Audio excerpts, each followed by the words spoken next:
আল্লাহ তাআলা। সুতরাং আপনারা তো চাইবেন না যে শুধুমাত্র পুরুষেরা জান্নাতে যাক আর আপনারা জাহান্নামে যান, এটা তো কোনো মতেই চাইবেন না। আর শুনে রাখুন, আজকালকের যে ফিতনা রয়েছে, এর ফিতনার কারণ এই পোশাক হয়ে গেছে। আল মারআতু আওরাতুন, মহিলার মাথা থেকে নিয়ে পা পর্যন্ত সম্পূর্ণ পর্দা। সুতরাং আপনাকে পর্দা করতে হবে। এবং আল্লাহ রাসূল সাল্লাল্লাহু আলাইহি সাল্লাম কিয়ামতের পূর্বে যে দুর্ঘটনাগুলো ঘটবে তার সম্পর্কে স্পষ্টভাবে বলে দিয়েছেন, নিসাউন কাসিয়াতুন আরিয়াতুন মাইলাতুন মুমিলাতুন রুউসুহুন্না কাসনিমাতিল বুখতিল মাইলা লা ইয়াদখুলনাল জান্নাহ ওয়া লা ইয়াজিদনা রিহাহা ওয়া ফি রিওয়ায়া ওয়া ইন রিহাহা লাতুজাদু মিন মাসিরাতি 50000 সানা। সুবহানাল্লাহ। নবী সাল্লাল্লাহু আলাইহি ওয়াসাল্লাম বলছেন, কিয়ামতের পূর্বে কিছু মহিলা হবে যারা পরিধানে উলঙ্গ থাকবে। এইভাবে তরজমা করতে হবে এটা, মানে এমন পোশাক পরে থাকবে যে আল্লাহ রাব্বুল আলামিন তার ভিতরে যে সৌন্দর্য প্রদান করেছেন সেই সৌন্দর্যটা তার পোশাকের উপর থেকেই ফুটে পড়বে।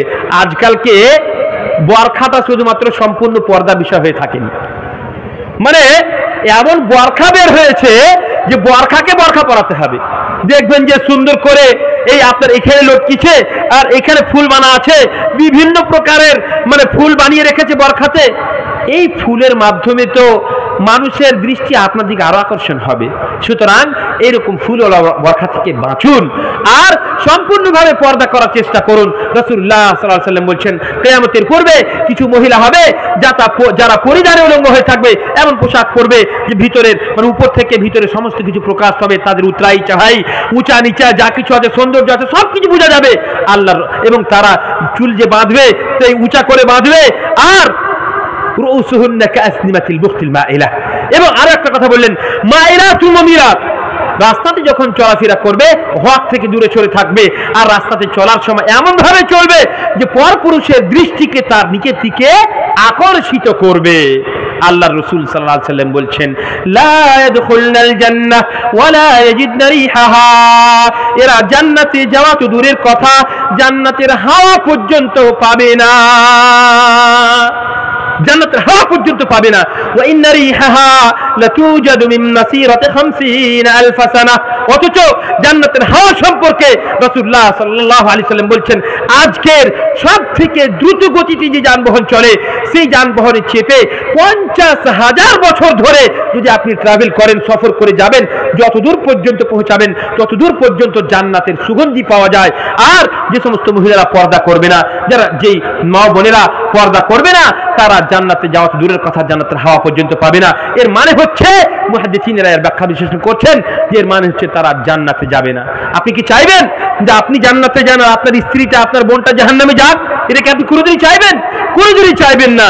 সুতরাং আপনি যখন চাইবেন না তো আপনি তারজুন নাজাত ওয়া লান তাসলুক মাসালিকাহা ফাইন্নাস সাফিনাতা লান তাজরি আলাল ইয়াবসি, আপনি পরিত্রাণ পেতে চান আর তার রাস্তাকে যদি আপনি অবলম্বন না করেন তাহলে কি করে আপনি পরিত্রাণ পাবেন? একটা নৌকাকে তৈরি করে যদি আপনি এই ক্যানেলে না চালিয়ে আপনি যে রাস্তাতে চালিয়ে দেন সেটা কি চলবে? কোনো মতেই চলবে না। সুতরাং আপনি যদি একটা আদর্শ সমাজ গঠন করতে চান, ইসলামিক সমাজ গঠন করতে চান, তবে মা বোনদেরকে পর্দানাশী বানান। মা বোনেরা আপনাদের কাছে অনুরোধ, আপনারাও পর্দানাশী হন, নিজেকে হেফাজত করুন।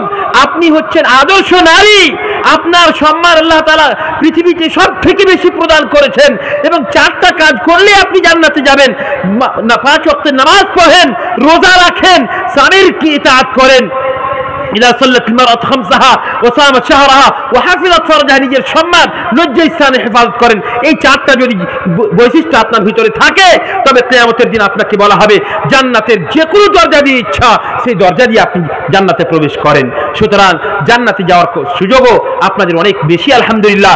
কাজেই মা বোনেরা আপনারা আমাদেরকে আদর্শ সমাজ গড়তে সহযোগিতা করুন এবং পর্দানাশী হন, পর্দা করুন, নিজের সম্মানকে বাড়ান, নিজের লজ্জা স্থানে হেফাজত করুন, নিজের শরীরের হেফাজত করুন এবং পুরুষদের ফিতনা থেকে আপনারা নিজে বাঁচুন এবং পুরুষদেরকে বলবো আপনারা মহিলাদের ফিতনা থেকে বাঁচুন। আপনারাও নিজের দৃষ্টিকে নিচে রাখুন, নিজের লজ্জাস্থানে হেফাজত করুন। মা ও বোনেরা আপনারাও পর্দানাশী হন। আল্লাহ রাব্বুল আলামিনের কাছে দোয়া করি আল্লাহ তাআলা আমাদের সকলকেই মুত্তাকি এবং পরহেজগার হওয়ার তৌফিক প্রদান করেন। আমিন। আল্লাহ তাআলা আমাদের সকলকেই সমস্ত প্রকার হারাম থেকে বাঁচার তৌফিক প্রদান করেন, আমিন। আমরা যে সমস্ত বক্তব্য শুনবো সেগুলোর উপরে আমল করার তৌফিক প্রদান করেন, আমিন। আল্লাহ তাআলা যেন আমাদেরকে আদর্শ পরিবার এবং আদর্শ সমাজ গঠন করার তৌফিক প্রদান করেন, আমিন। আল্লাহ তাআলা আমাদের সকলকেই নিজের নিজের দায়িত্ব বুঝে সেই দায়িত্বকে যেন ওরা পালন করতে পারে তার তৌফিক প্রদান করেন, আমিন। আল্লাহ তাআলা আমাদের মা বোনদেরকে পর্দানাশী হওয়ার, তাদেরকে সম্পূর্ণভাবে নিজের শরীরের হেফাজত করার, শরীরকে ঢেকে চলাফেরা করার তৌফিক প্রদান করেন, আমিন। ওয়া আখিরু দাওয়ানা আলহামদুলিল্লাহি রাব্বিল আলামিন।